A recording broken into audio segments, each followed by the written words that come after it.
Good Monday afternoon to you. It's 4 o'clock time for Sports4CLE. Hope your Thanksgiving weekend was a good one. The Browns in the final start for Jacoby Brissett before Deshaun Watson's suspension ends have Jacoby Brissett lead him on a touchdown drive late in the fourth quarter to tie it. Touchdown drive in overtime to win it.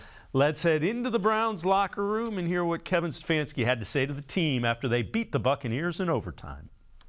You know why we won that game? Why did we win that game? Because this locker room believed.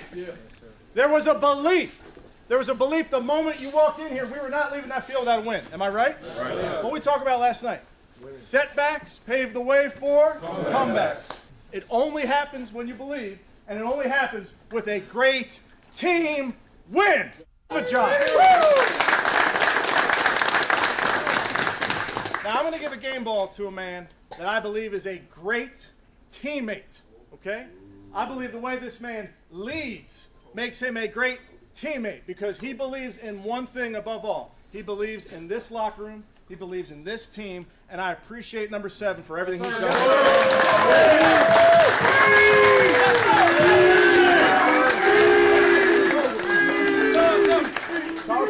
Hey, man, before the game, I told the offense, this isn't about me. Yep. It's about us. It's always been about us. Every time we step on the field, it's been about us. I couldn't be more happy, proud to be in this locker room, man, to be around you guys, come to work every day. Like I said, man, it's never going to be easy. We didn't sign up for easy. We got it the hard way today. And they feel it, we're going to feel it, but it feels way better when it comes with a win, right? Hey, after the Patriots game, we broke it down on family. It's always been about the family. Family on 3, 1, 2, 3. With that, let's welcome in Scott Petrick, Browns beat reporter for the Elyria Chronicle-Telegram. You can also catch him on brownzone.com. Scott, we'll get to Jacoby Brissett in a minute, but just your takeaways from that win against the Buccaneers. Yeah, I think first of all, it's the defense being able to keep the Browns in the game, right? We've talked so much about how badly the defense has played throughout the season, and that's probably the main reason that the Browns are 4-7. But yesterday, they kept Tom Brady and the Bucs at 17 long enough for the offense, which was in a scoring drought from late in the first quarter till 32 seconds left in the game, to come back and tie it and force overtime. So that was huge. And leading the way for the defense was Myles Garrett. And he was just so good and so impressive fighting through that left shoulder injury. And then David Njoku making that catch to force overtime. If he doesn't make that catch, they're 3-8. The game's over. We're talking about, probably no playoff hopes, no playoff chances left at all. It's a completely different outlook, but he goes up and makes, an unbelievable one-handed catch. Yeah, it was that was a heck of a catch. When that was let go, I was like, oh, that's into the stands, and he found a way to grab it.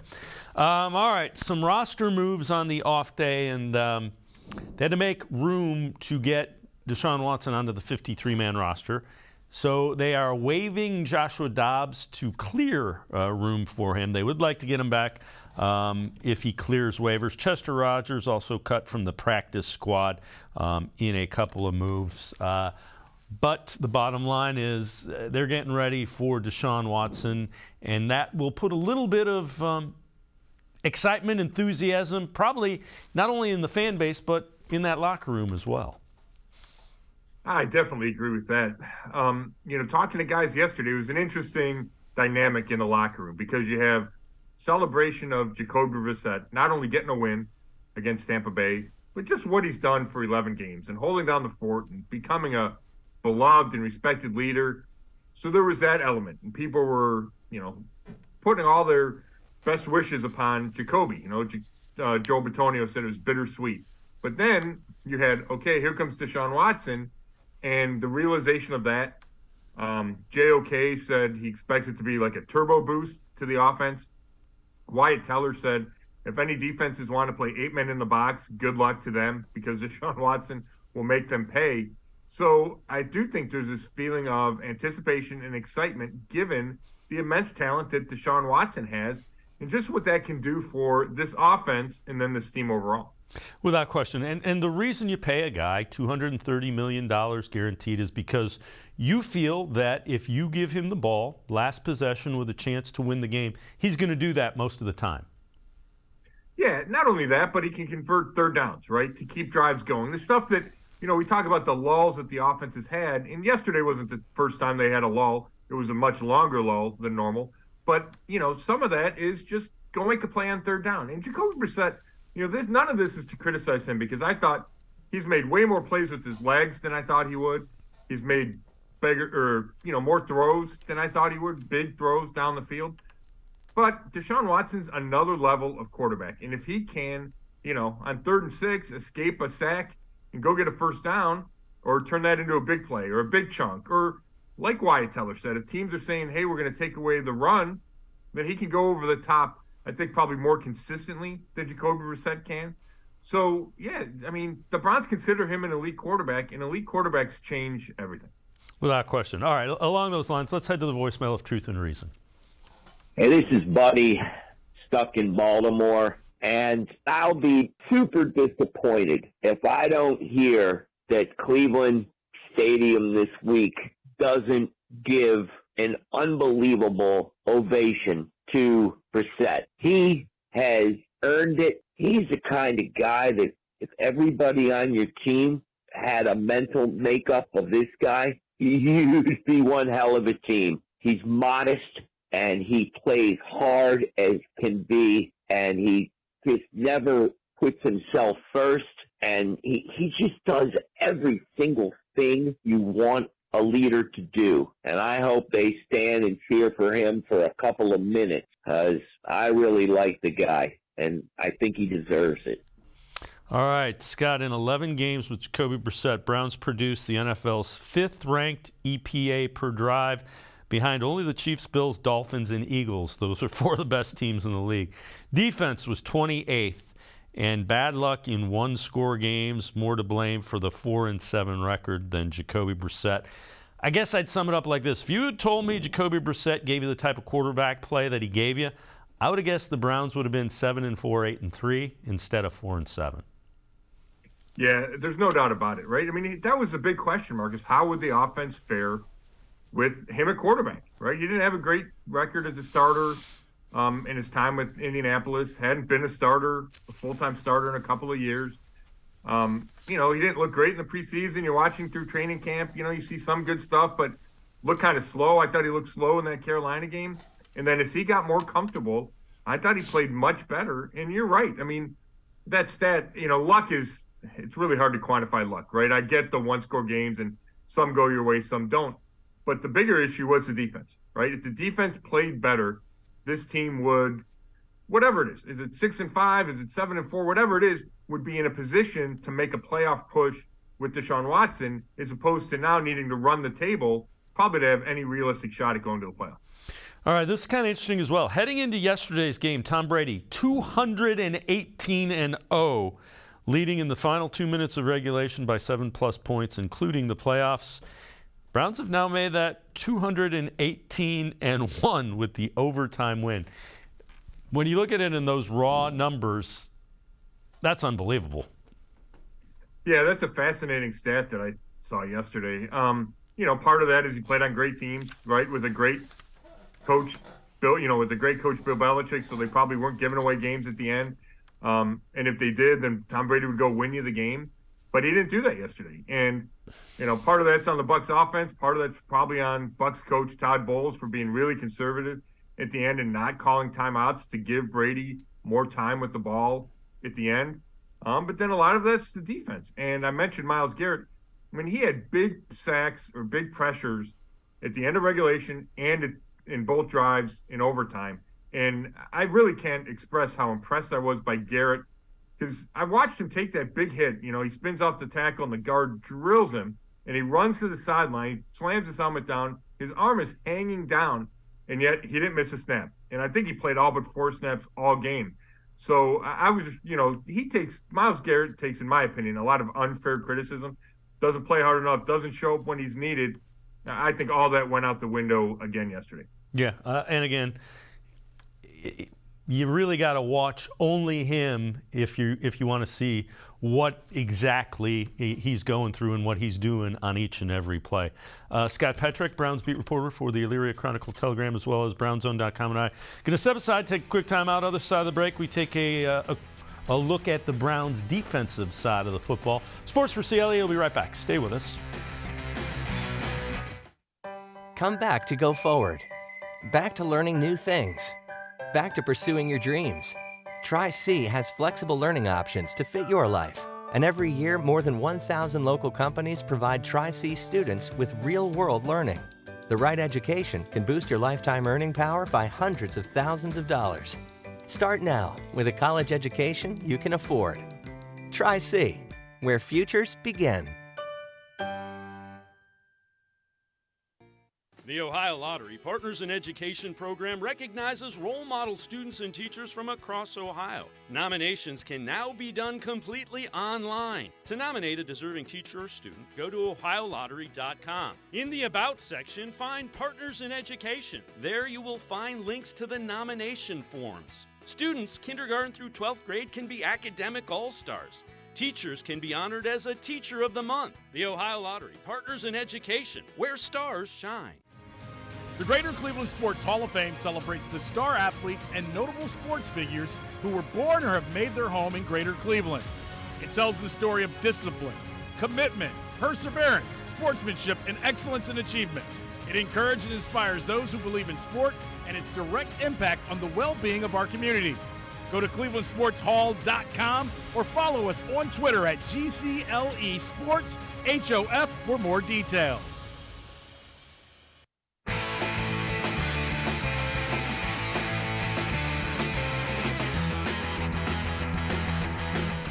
We continue talking Browns with Scott Petrick from the Elyria Chronicle-Telegram, as well as BrownZone.com. Let's head back to the voicemail of Truth and Reason. Hey, my name is Ryan. Just calling again. Is there any world where Joe Wood doesn't get fired at the end of the season?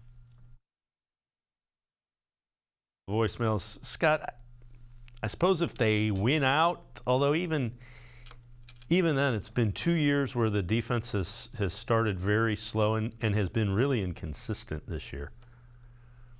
Yeah, the world would have, in my opinion, the world would have to be a AFC Championship game or a trip to the Super Bowl, right? If they went on a run like that, then I think maybe just choose continuity. But right now, given how the first 10 games went, I find it hard to fathom that one. Yeah, I would agree. And again, you and I are two of the last guys that always are, I'm not somebody that calls for guys to get fired and all that.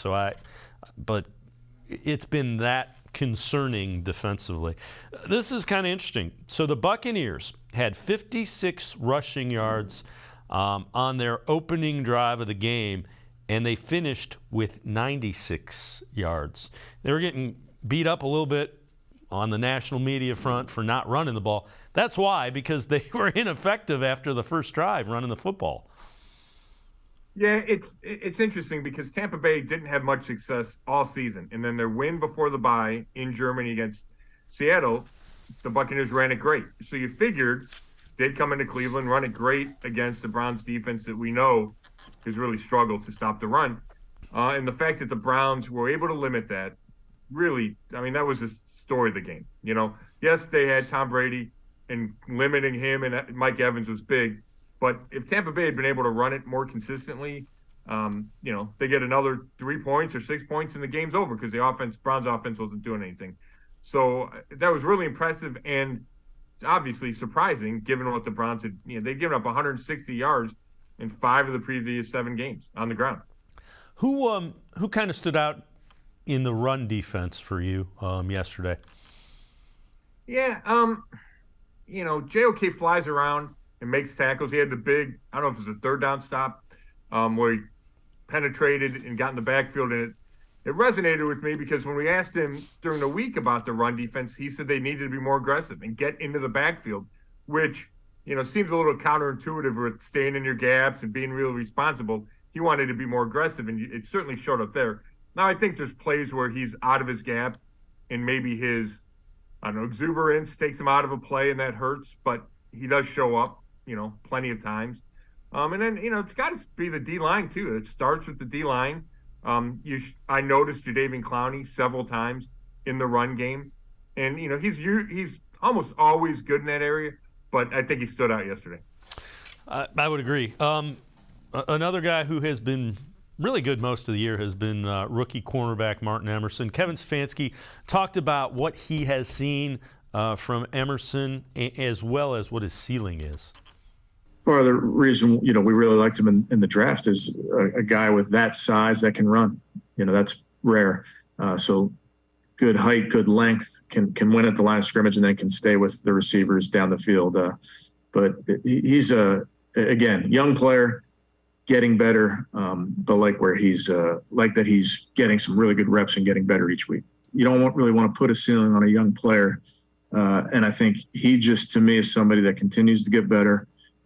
He works really hard at it with his coaches. And again, mentality-wise, we talked about it yesterday, people go after rookie corners. They just do. So he doesn't shy away from it. He makes plays on the football.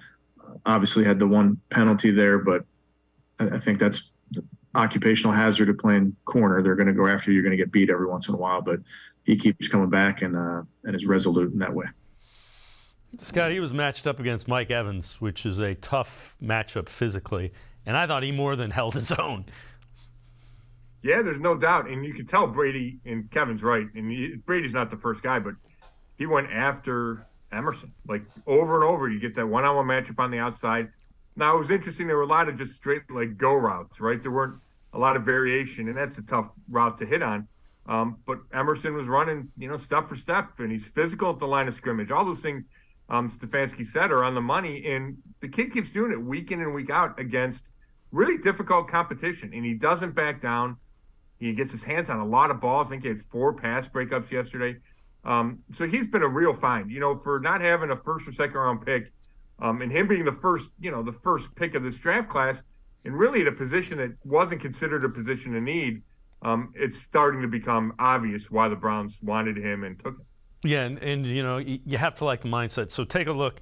Take a look at this tweet, and it'll give you kind of an idea of what I'm going for. So they said that he held wide receiver Mike Evans 2 catches for 31 yards, and he responded no catches, no yards when he was covering him. So again, that's kind of the mindset you want. You better have that mindset because it's an awfully lonely place when you get beat. Oh, there's no doubt. I mean, cornerbacks are a different breed. They really are. You spend enough time around them. They just carry themselves with a confidence. And even Greg Newsome, I remember talking to him about, I think I even asked, did you guys' confidence take a hit after such and such game? And he said, my confidence will never, ever take a hit. That's just how they're wired. And maybe not the bad ones, but, the good ones are. And, now you look at Denzel Ward locked up for a long-term contract. Greg Newsome's only in his second year. And you have Martin Emerson Jr., that's a really strong top 3. And we know the Browns place so much importance on cornerback and cornerback depth. And they've needed it because Ward and Newsome have missed time. And Emerson has really held down the fort. It's been impressive. Yeah, and in theory, a guy that will only get better as it's just his rookie year. Let's head back to the voicemail of Truth and Reason. Hi, Dave. Great show. Yes, this is Howard from Marin County. We are all ecstatic to see the Browns beat Tom Brady. We're so happy. It's unbelievable. Also, since this is the voice of truth, let me say I have been pretty harsh on the front office, Andrew Berry and the Harvard boys, and I have to say that getting Amari Cooper and, drafting JOK and Martin Emerson were actually good things. So hopefully as the Browns keep on winning, I'll be a lot more pro Andrew Berry and the crew. So we're exceptionally happy. We can't wait to see what Deshaun's going to do. Have a nice day. Thanks. Bye. As always, appreciate all the voicemails. And Scott, that's one of the reasons you wait to kind of evaluate draft classes.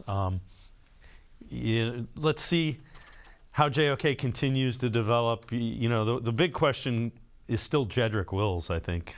I don't really have a really good read on him yet. Do you? I don't. I think there's flashes there. I certainly think there's potential, right? I mean, he looks like a top 10 pick. Sometimes he's got the feet. Does he play through the whistle enough? I think that's a fair question for him. Is he consistent enough?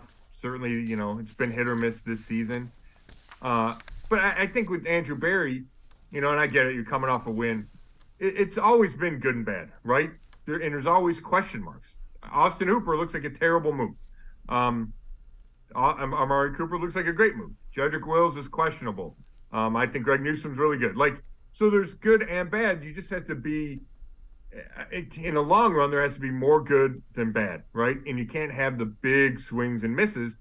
And it's yet to be determined and yet to play out whether or not how Andrew Berry does, right? I mean, we're year 3. I think there's still a lot of questions, and it's still too early on some guys. But I guess that's my point. It's really kind of a incomplete grade for me, but there's certainly plenty of hits, and I think Cooper and Emerson are among those hits. Yeah, it'll be interesting to see.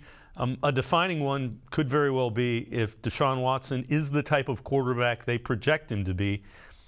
That'll be a big hit, and everything else kind of falls into place. I mean, we've talked about it so many times. If you have the quarterback, everything else tends to fall into place. Yeah, that's a great point. And, you know, if you get the quarterback right, that's, you know, about 1, 2, 3, 4, 5 off your things to do list. So, and maybe Jedrick Wills looks better, right? If a couple of those sacks don't turn into sacks because Deshaun Watson makes it disappear, then we're not focusing such a harsh spotlight on Jed Wills. And it can go down the line, right? If Grant Delpit missing a tackle or missing a coverage assignment doesn't wind up in a loss, then you kind of overlook it too. So, yeah, I think that's a great point. But I think if you take each player individually, you know, there's good and there's bad. And I think the ledger isn't enough good right now to be, you know, way in Andrew Berry's corner. But I don't think it's bad enough to say, oh, my gosh, they necessarily need a GM. Yeah. Oh, I would agree. And to be fair, you got to give a GM 4 or 5 years, because then it's a complete cycling of quote unquote his guys. So again, it'll all play out, hopefully on the right side of things. Right. And I think, you know, he's smart and he has a plan and he works well with Paul DePodesta and Kevin Stefanski. So I don't think there's any fundamental flaws in Andrew Berry. It comes down to individual talent evaluation. And is he going to be good enough at it? Or is it the organization going to be good enough at it? Scott Petrak from the Elyria Chronicle-Telegram and I are going to step aside, take a quick time on the other side of the break. We'll head back to the voicemail of Truth Within Reason, take a look at some grades for that game against the Buccaneers. Sports4CLE, be right back. Stay with us. Come back to Go Forward. Back to learning new things. Back to pursuing your dreams. Tri-C has flexible learning options to fit your life. And every year, more than 1,000 local companies provide Tri-C students with real-world learning. The right education can boost your lifetime earning power by hundreds of thousands of dollars. Start now with a college education you can afford. Tri-C, where futures begin. Maybe cliche, but there's no I in team. The only identity that matters is we. The collective effort to love thy neighbor is needed now more than ever. The responsibility behind pronouns such as I, me, and mine impact we, us, and ours. So understand that you make all the difference in the team. He, him, her, or she can't disturb our peace, since we control our destiny as student athletes. This is the power of pronouns. The Ohio Lottery Partners in Education program recognizes role model students and teachers from across Ohio. Nominations can now be done completely online. To nominate a deserving teacher or student, go to ohiolottery.com. In the About section, find Partners in Education. There you will find links to the nomination forms. Students kindergarten through 12th grade can be academic all-stars. Teachers can be honored as a Teacher of the Month. The Ohio Lottery Partners in Education, where stars shine.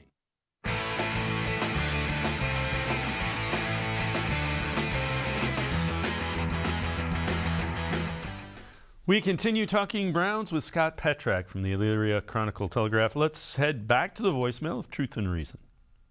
Hey, how you guys doing? Great game this weekend for the Browns. Loved it. Is it just me, or has the last couple years our defense has played suspect, but towards the end of the season, it seems like they finally start clicking because they played a great game yesterday. And the other thing I wanted to ask you was, I watched the Eagles and Packers game. Do you think our offense kind of will resemble what the Eagles are doing with Jalen Hurts? And hopefully that'll open up our running game for Chubb and Hunt, where they're designing runs for the quarterback. Because if that's the type of offense that we're aiming to look like, we're going to be a force. And our defense just seems to keep getting a little bit better every week. So there's always room for optimistic and room for improvement. But I'm feeling, pretty good about where we're going to head at the end of the season and for next year. I'm very excited for the Browns. Go Browns, and welcome back D. Watson, number 4 in the building. Let's go.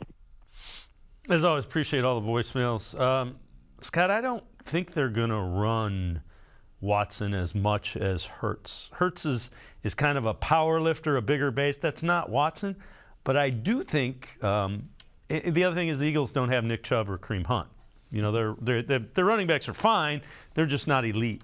I think there will be some elements. Our RPO, and I would look for David Njoku to have a huge boost in his production. I would expect a bunch of RPO for sure, and that's something the Eagles do. But you're right. The Hurts is such a major part of the Eagles' run game, and the Browns have Chubb and Hunt. So Chubb will continue to be the main, the number one option in the run game. But Deshaun Watson will run, and they will use him as a threat to run to open up space, whether it's in the pass game or the run game, right? Just the threat of him keeping the ball and heading around the other edge should slow down linebackers, should create space. Something that the Browns haven't had a lot of in the run game lately, right? The last 3 weeks, they haven't run it great. I know Chubb got to 116 yards yesterday. A lot of that through, pure determination on his part. But defense have been stacking line of scrimmage, like I mentioned that Wyatt Teller said. And if all you do is take one of those safeties out of the box to prevent the deep ball and prevent Deshaun Watson throwing over the top, that creates space, as does the threat of a Deshaun Watson run. So, yeah, they're not going to go full out, quarterback draws all the time. But, he'll create some issues with his legs for sure. Oh, I agree. I don't see him running 10, 15 times a game just because he's not built to take that kind of pounding by a defense. Hurts is. Justin Fields is. That's not kind of how Deshaun Watson's body type is. Let's take a look. CBS Sports grades for Week 12. For the Browns, they give them an A-, and along your lines, led by Myles Garrett, the Browns sacked Tom Brady 3 times after halftime after not getting to him in the first half. Pass rush contributed to the Buccaneers going just 4 of 15 on third downs, and that's something that was really overlooked. The Browns' defense was really good on third downs. Yeah, it was, and some of that was the pressure created by Garrett and Clowney, especially at the end. Kind of going back to the last caller when he's talking about the defense, I wouldn't all of a sudden crown this defense. Tampa Bay has some players, obviously Tom Brady, Mike Evans, Julio Jones, Chris Godwin, but they haven't been explosive all year long. So the Browns need to continue to prove that they can play good defense week in and week out. But that was certainly a step forward against a team with potential to be explosive.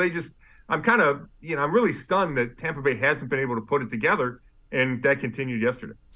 All right, this is from Dog Pound Daily. Week 12 studs and duds for the Browns. For the studs, linebacker Jeremiah Owusu-Koramoah, defensive end Myles Garrett. I'm Javian Clowney. I'm ahead of myself there. David Njoku, tight end. And here is Myles Garrett, defensive end as well. They also have Martin Emerson, the cornerback we've talked about, Amari Cooper, wide receiver, and Nick Chubb.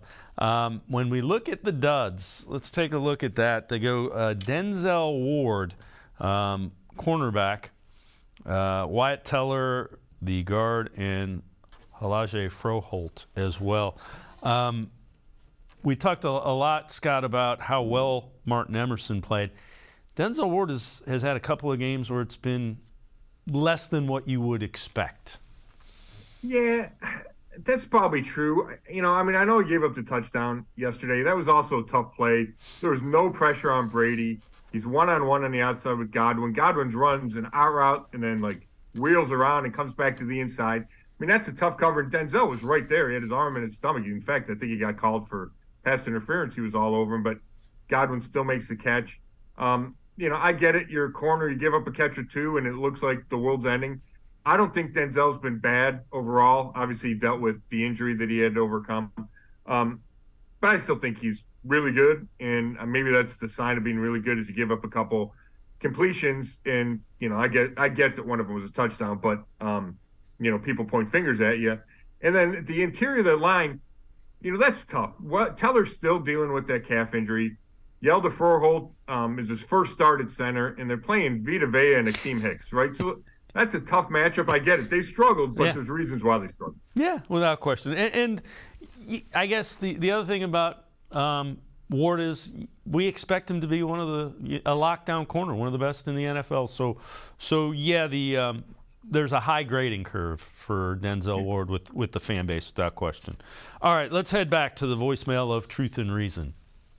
Hi, this is Ryan from Dayton, Ohio. I was wondering about what do you think the future of Anthony Schwartz is with how well he played against the Bucks.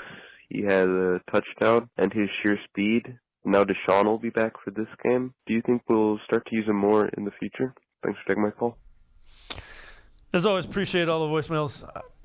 Scott, I don't know about using them more. I think they like the threat. You can't teach somebody that kind of speed. No, you're right. But this is what I love about a win, right? Anthony Schwartz hasn't done anything all year, gets killed by fans, and he catches, he runs for one touchdown and catches a pass, and so, oh my God, get in the ball more. I do think it's a credit to him that he's kept his head up, and it was really tough for him. We know how bad his preseason was. Hasn't gotten the ball a lot. He's been on the field a decent amount. A lot as a decoy. But, yeah, you can do stuff with his speed, and we saw it with the reverse, right? That was a play that really took advantage of his speed. And then they ran a swing pass to him, and nobody went with him. And it's the kind of thing where if a defender goes with you, then it creates space. If he doesn't, well, get him the ball in space. And maybe with this kind of confidence boost, he'll be able to take advantage more of those opportunities when he does get the ball, because I think early in his career, he's certainly been hesitant, and you haven't seen the speed show up like it's there, right? It's there, but I don't think it's been evident a ton on the field, and it was on that reverse for a touchdown. Yeah, again, it hasn't translated to football, but that's also that play is why the Browns are kind of being patient with him and don't want to give up on him. He does things you can't teach. You can't teach somebody to run 4.2 whatever it is. No, that's a great point. And, there's plenty of people that had him off the roster and thought he should have been cut. And I get it because he wasn't productive. But that's why they have him. And, not only that, but they took him in the third round a year ago, so they're not going to give up that quickly. But, yeah, that's the reason. And if you get him on one go route every 2 games for a touchdown, every 3 games, then it's worth it, right? Or if you take the safety and it creates an opening for Njoku, like you can do things with him as long as defenses respect him. And maybe they'll start to respect him more after making a couple plays yesterday. All right, before we go to break, let's take a look at how good David Njoku has been progressing. Responsible for 31 of the team's red zone receptions, second on the team in receiving, first in first downs, 25, and he has the highest passer rating when targeted on the team, 108.7. Now, he did have another drop yesterday, but that touchdown catch, I thought that was in the front row behind the end zone when it was let go. Yeah, it's one of the biggest plays, if not the biggest play of the Browns season to this point. He fought through that high ankle sprain to come back probably sooner than he should have, or sooner than people would expect a normal high ankle sprain to keep you sidelined. He did have that bad drop early, just a concentration issue. And, he's gotten better catching the ball. He's still not, I would say, as consistent as you'd want him to be. But maybe that's watching him in practice. He doesn't drop a bunch of balls in games, but in practice you see him miss one every once in a while. But he's really been better than I thought. We could have a discussion whether or not he's worth $14 million a year or whatever he's getting paid. But he has clearly taken a big step this year. And solidified himself as that number 1 tight end, which the Browns obviously believed he could be because of the contract. And when you're looking at that, going back to that Andrew Berry discussion, I think for a while I would have criticized him for keeping Njoku under that contract, in my opinion, starting to shift. Yeah, and again, I want to see Deshaun Watson is a guy that uses tight ends and hits seams. So I really want to see David Njoku in these weeks coming up, because I have a feeling he's about to have a couple of really big games. Scott Petrick and I are going to step aside, take one more time out. Other side of the break, we head back to the voicemail of Truth and Reason, talk a little bit more about Deshaun Watson. Sports4CLE, be right back. Stay with us.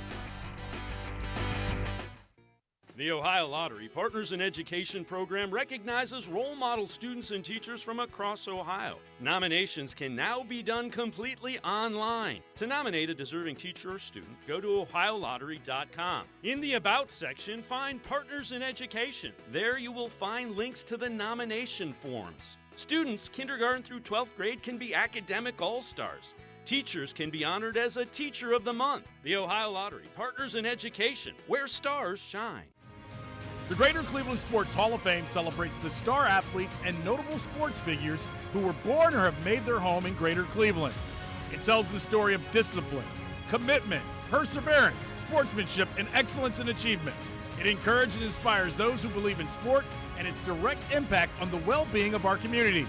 Go to clevelandsportshall.com or follow us on Twitter at GCLE Sports HOF for more details.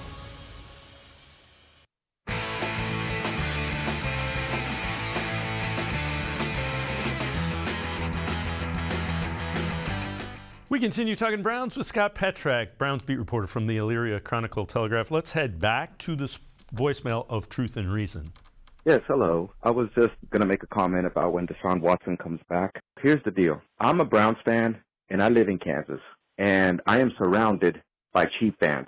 But here is what they tell me, and I can't disagree with them. Our quarterback, Watson, is getting paid more than Mahomes, so the standards are going to be high. And I know that people in Ohio think that only Ohio fans hold Watson to that standard. No, it's the rest of the league that does it too. So when you get paid more than Mahomes, then you better be performing. There is no excuse. Mahomes won the Super Bowl without a defense. He just outscored the opponents.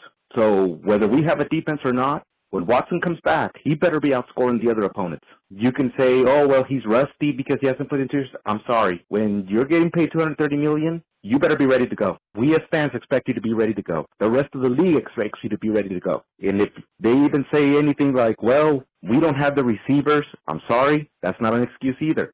Pat Mahomes just lost his best wide receiver to the Dolphins, and they're still winning. So that is what we expect of Watson, and some people want to say, well, that's not fair, that's not... No. When you get paid that kind of money, that is exactly fair. Thank you. As always, appreciate all the voicemails. Scott, I think the rest of the league, road games are going to be brutal, at least this year. They just are. Yeah, I agree with that completely. And I think that contract, well, the sexual misconduct allegations are the main reason. From a league kind of looking at him harshly and having huge expectations, that comes down to the contract and the fact that he's got the highest, $230 million, fully guaranteed, the most by far in NFL history. That puts a huge spotlight on you. And I think within NFL circles, the caller's right. That comes along with really, really high expectations. Now, I disagree a little bit. I think there's going to be a little grace period. Now, maybe I'm wrong. Maybe fans don't see it that way. But he hasn't played in 700 days, right? Come Sunday.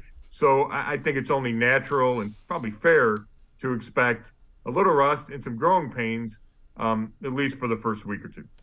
All right, let's hear what Kevin Stefanski had to say about what skill Deshaun Watson has that will have the biggest impact on the Browns' offense.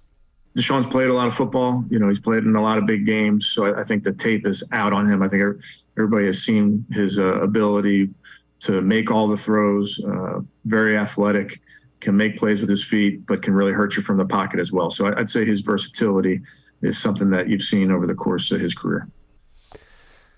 And Scott, I've watched some of the old Texan stuff. His ability to make plays off schedule and keep plays alive is something that you can't teach.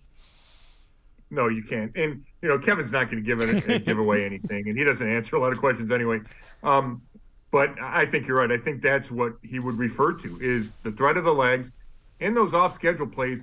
And, Brissett was able to scramble for more first downs than I thought he would. But what you didn't see him do a lot is break away and then reset his feet and make a throw, or make a throw on the move. It felt like maybe it took him longer to kind of reload, and he didn't trust himself maybe throwing if he wasn't stationary kind of thing. And Watson just doesn't have that hang up. He can do it.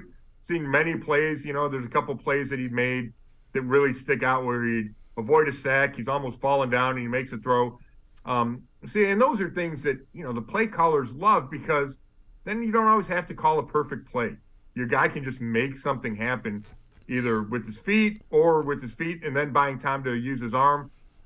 So I think that's where the difference could be, or the biggest difference could be. And maybe they lead to explosive plays, they extend drives, all those things that just make an overall difference in the ballgame. Yeah, and the other thing that was really evident just in watching him, even at mini camp and training camp, ball comes out of his hand very quickly. It is very different than what we've seen here. It's got a lot of zip on it, and it's got a quick release.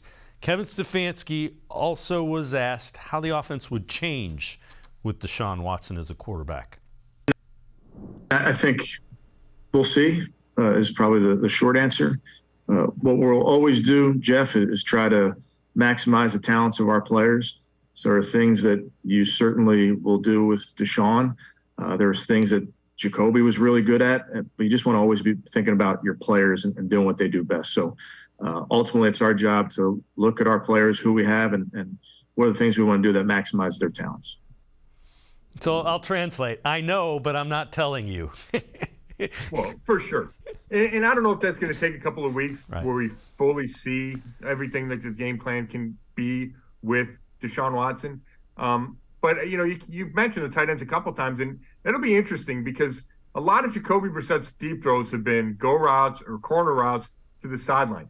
Maybe see more deep middle stuff, maybe deep seam routes from Watson, given the fact that the linebackers might have to come up and respect his ability to run or respect those RPOs.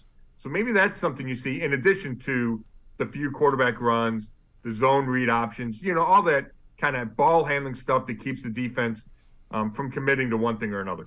Yeah, the one thing that stood out, he hits a lot of seam. What I have seen with the Texans, he hit a lot of seam routes to his tight ends. So, and you got Harrison Bryant and David Njoku, who both have the skill sets to utilize that. So it'll be fun to watch for sure. Scott Petrak, as always, man, thanks so much for the time and the insight. Appreciate it, Scott. Thanks, Dave. Make sure you check out Scott Petrak, Browns beat reporter. You can catch him in the Elyria Chronicle Telegram. You can also check out his stuff on brownzone.com. We're going to step aside, take a quick time out. We turn our attention to the Ohio State Buckeyes, not the result they wanted Saturday. Stephen Means joins us. We will look at that game against Michigan as well as what's ahead for the Buckeyes. Sports4CLE, be right back. Stay with us. Come back to go forward. Back to learning new things. Back to pursuing your dreams. Tri-C has flexible learning options to fit your life. And every year, more than 1,000 local companies provide Tri-C students with real-world learning. The right education can boost your lifetime earning power by hundreds of thousands of dollars. Start now with a college education you can afford. Tri-C, where futures begin. The Ohio Lottery Partners in Education program recognizes role model students and teachers from across Ohio. Nominations can now be done completely online. To nominate a deserving teacher or student, go to ohiolottery.com. In the About section, find Partners in Education. There you will find links to the nomination forms. Students, kindergarten through 12th grade, can be academic all-stars. Teachers can be honored as a Teacher of the Month. The Ohio Lottery Partners in Education, where stars shine. I am powerful beyond my wildest imagination. I will define my future. I will keep challenging myself to improve. Because I am a future leader of this great nation. I will be responsible for raising a beautiful family. And educating not only my generation, but many more to come. I will make a difference in my community. And I will stand up for what I believe in. I will not settle for simply chasing my dreams. I will achieve them. Because I was given a chance. An opportunity. A home. at Family, Career, and Community Leaders of America. The ultimate leadership experience. FCCLA has been one of the greatest experiences of my life. It's made me who I am today. Join us. We'll build a new future together.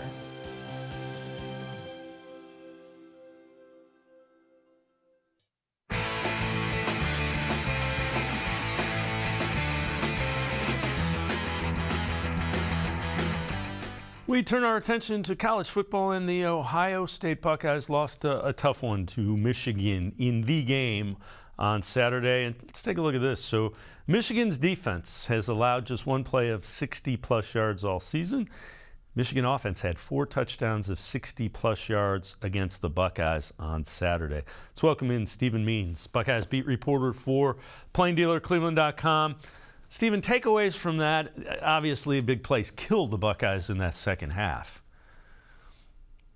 Yeah, it seems like last year in Michigan and Ann Arbor, Michigan beat Ohio State Michigan's way.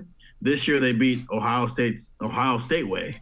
You know, but J.J. McCarthy, we came in all thinking that, listen, if Ohio State can make J.J. McCarthy have to throw the ball, because he really didn't have to do it all season because they've been relying on the back of Blake Corum and Donovan Edwards as that running back tandem. If they can get J.J. McCarthy to throw the ball, this defense can stop Michigan, and this offense is going to do what this offense does. Except the offense didn't do what the offense typically does, and as we saw, this Ohio State secondary, which had kind of been a problem all year, it's just they didn't play anybody who could actually take advantage of it. Michigan took advantage of it that day with multiple explosive plays, whether it was out of the backfield, the running game, or through the passing game. J.J. McCarthy all of a sudden turned into an elite passer, which we hadn't seen all year. That initial long touchdown, there was a missed tackle, and then it almost seemed like the secondary was pressing a little bit, trying to make a big play, and got caught out of position.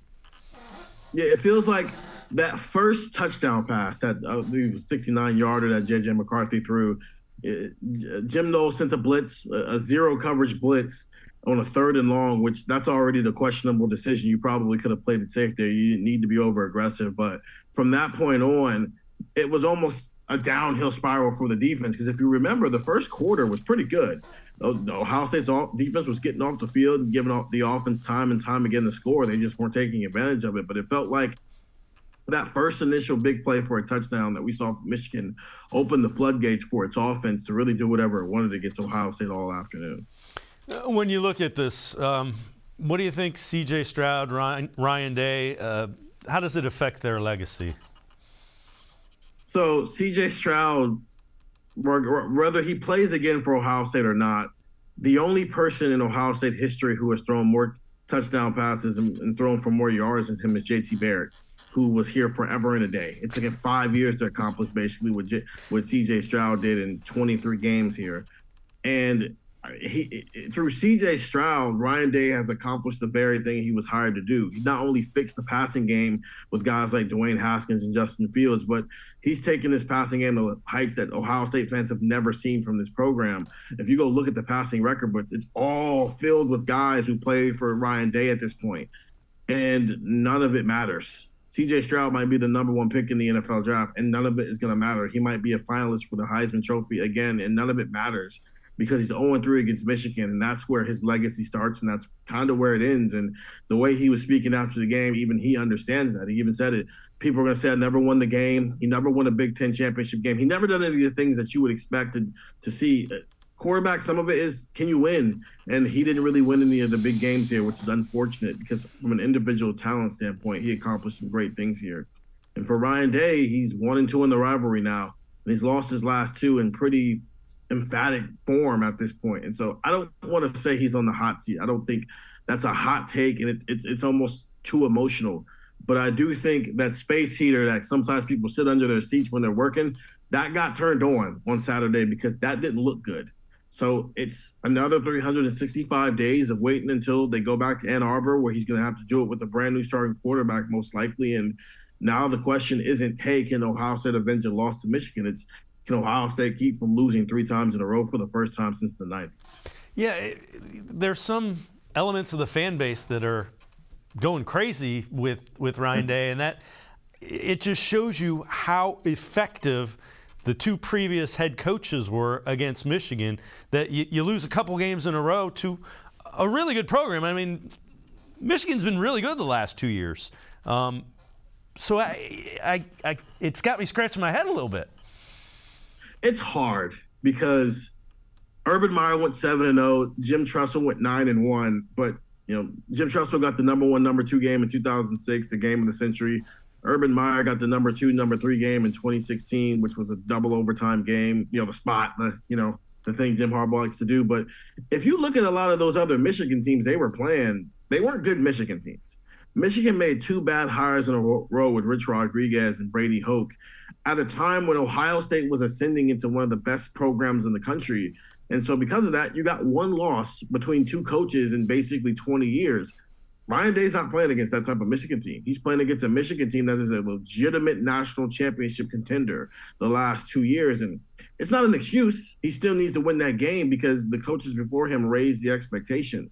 This is no longer the years of the 10-year war. We're so far removed from that. We've seen the 90s where Michigan dominated, and then we saw the 2000s and the 2010 where Ohio State dominated, and there are so many people out there who are just used to that 1 loss is inexcusable. 2 losses in a row, and you get fire Ryan Day all over Twitter all over again. But Ryan Day is dealing with a different beast with Michigan, but the expectation of you need to win that game still exists because as we're seeing, they want to beat Michigan, they want to win the Big Ten championship, and they want to compete for a national title. Well, you can't do all that till you do part 1. So the first 11 games really don't matter. Yeah, that's fair. And the other thing to keep in mind, Jim Harbaugh lost his first 5 to Ohio State. The guy who has won the last 2 was 0-5 at one point in time. And that's the question. Michigan could afford to be patient because Jim Harbaugh took over a mess of a program, and he had to clean a lot of that up. And now we're seeing a healthy program operating at all cylinders.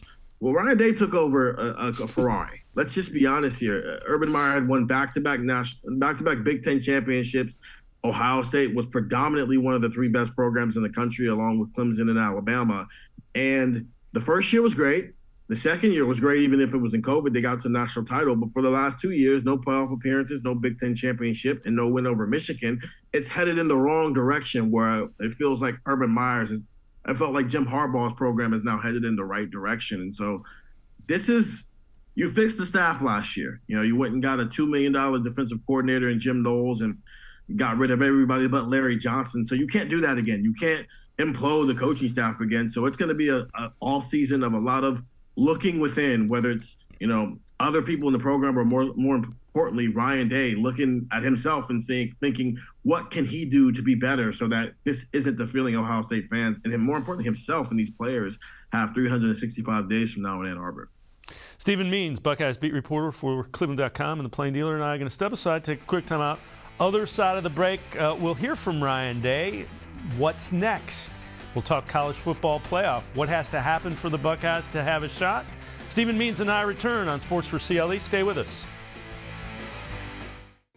The Ohio Lottery Partners in Education program recognizes role model students and teachers from across Ohio. Nominations can now be done completely online. To nominate a deserving teacher or student, go to ohiolottery.com. In the About section, find Partners in Education. There you will find links to the nomination forms. Students, kindergarten through 12th grade, can be academic all-stars. Teachers can be honored as a Teacher of the Month. The Ohio Lottery, Partners in Education, where stars shine.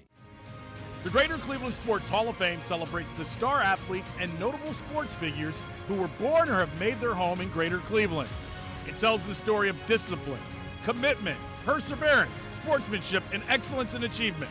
It encourages and inspires those who believe in sport and its direct impact on the well-being of our community. Go to clevelandsportshall.com or follow us on Twitter at GCLE Sports HOF for more details.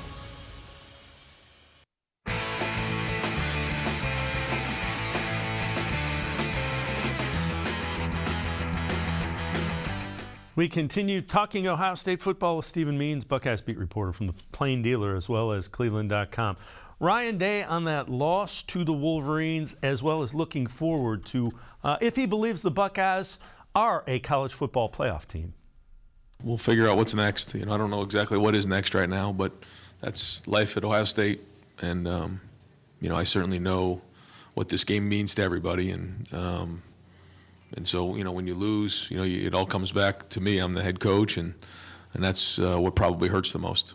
Over to the right, Adam Rittenberg, ESPN.com. Yeah, Ryan, this obviously was a play-in game for the Big Ten Championship. You guys aren't going to be going to that game, but do you feel like you still deserve consideration for the playoff, or is that tough after the performance like today? Well, I thought we were in it, and we were fighting there at the end. It obviously got out of control down the stretch, but, it wasn't like, we were outmatched in terms of, just overall play, I don't think. As we get to those decisions, I think you got to look at the body of work and what we've done. And, we got a lot of good pieces on this team, and we came up short today, but I think, if we were able to get a shot in top 4, we'd be a dangerous team.